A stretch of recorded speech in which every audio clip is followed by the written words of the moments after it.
Into your sanctuary, we've come to adore you, Lord.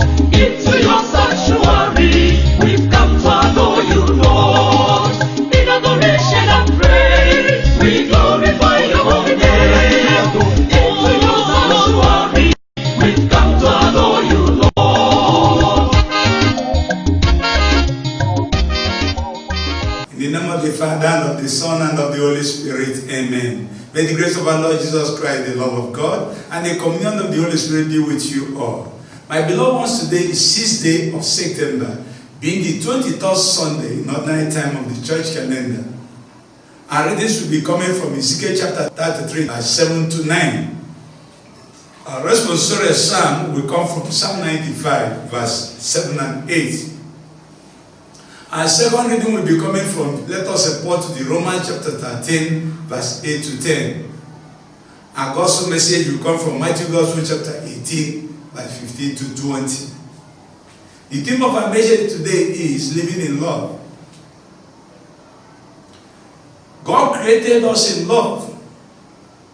Now why your mother carried you in your stomach in her belly for 9 months and delivered you and cared for you in love.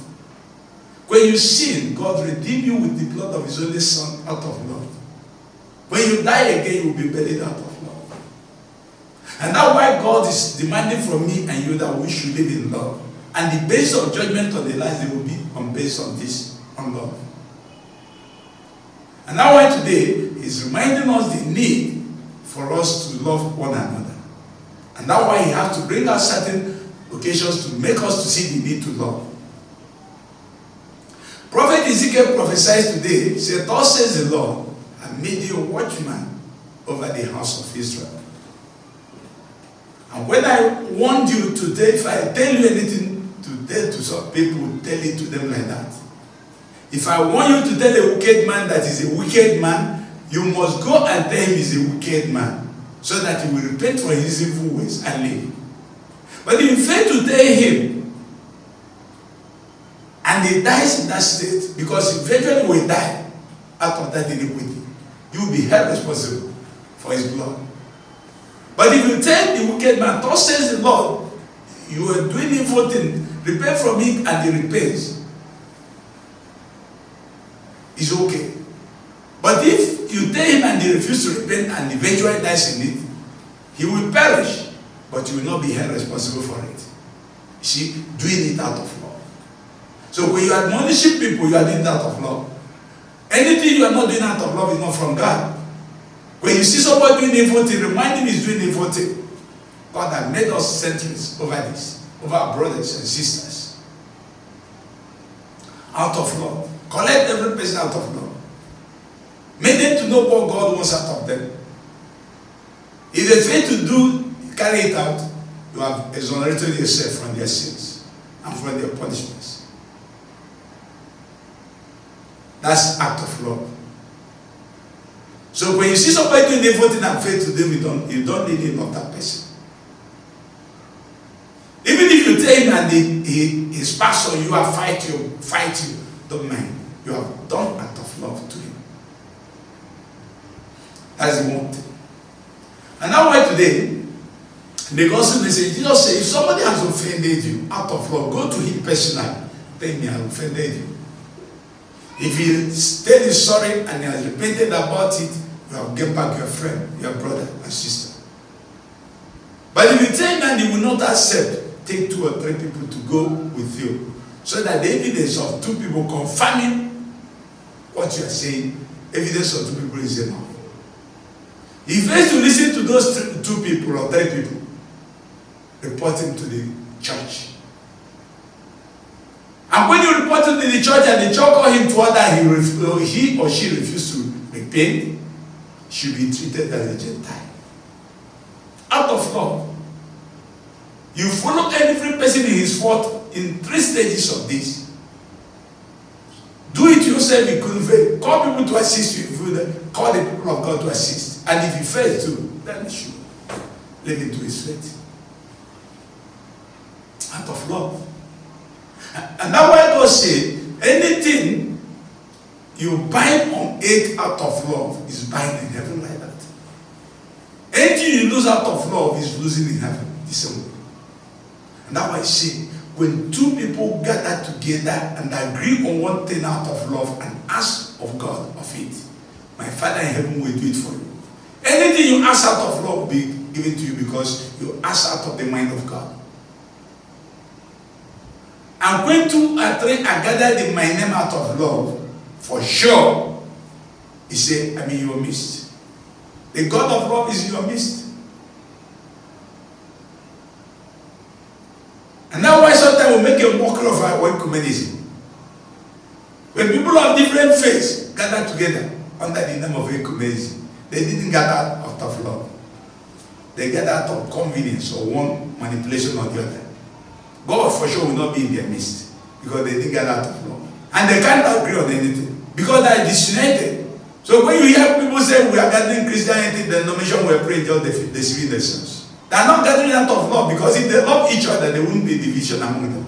So even your prayer, if you didn't gather out of love, God will not answer your prayer. And if you didn't gather out of love, God will not be your midst. Just like you ask the Boko Haram to gather with Fulanis and some TV people, and you say that they don't gather out of love. And that's why Nigerians can never gather out of love. And they can never agree on anything and achieve it because it's not possible.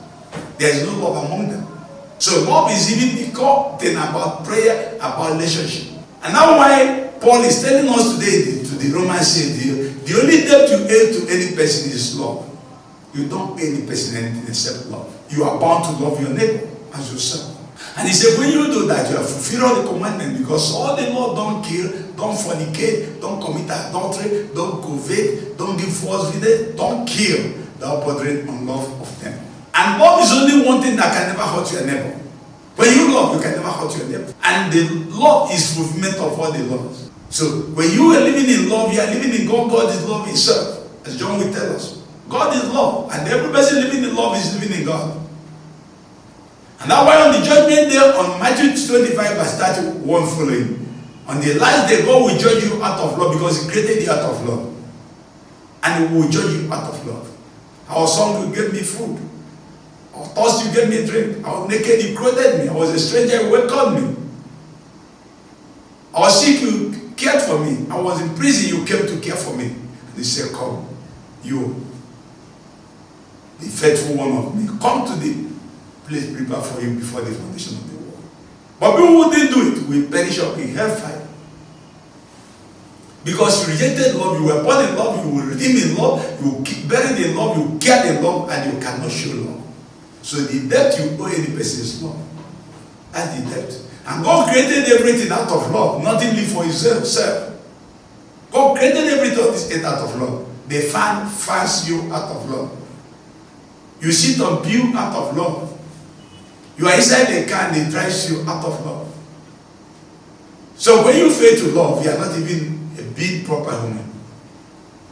Love is part of our being. So to live is to live in love. To die is to live out of love. So since God has made it clear today, that's why the psalmist is advising, today you listen to his voice, harden not your heart. Today you have listened to this voice, never harden your heart anymore. We must live in love to give meaning to our being. We must live in love to attain the purpose for which God created us. We must live in love to reciprocate the love shown to us by others. To show the love shown to us by God who created us. To show the love shown to you by your parents. To show the love shown to you by your teachers. And who guided you in this life. So we are to live in love. We are called to live in love. Let's ask God to give us the grace to understand this. And no more living hatred and anything that encourage hatred among us. Racism, tribalism, nepotism, corruption. Mention them. All this is multiply hatred among us. Injustice. But when you live in love, all those things will disappear. We live as brothers and sisters. We'll be at peace everywhere. There will be justice everywhere. Let's ask God to give us this grace to attain this purpose. We ask through Christ our Lord. May the blessings of Almighty God be on all of us as we celebrate our faith in living for others. In the name of the Father, and of the Son, and of the Holy Spirit. Peace be with you all.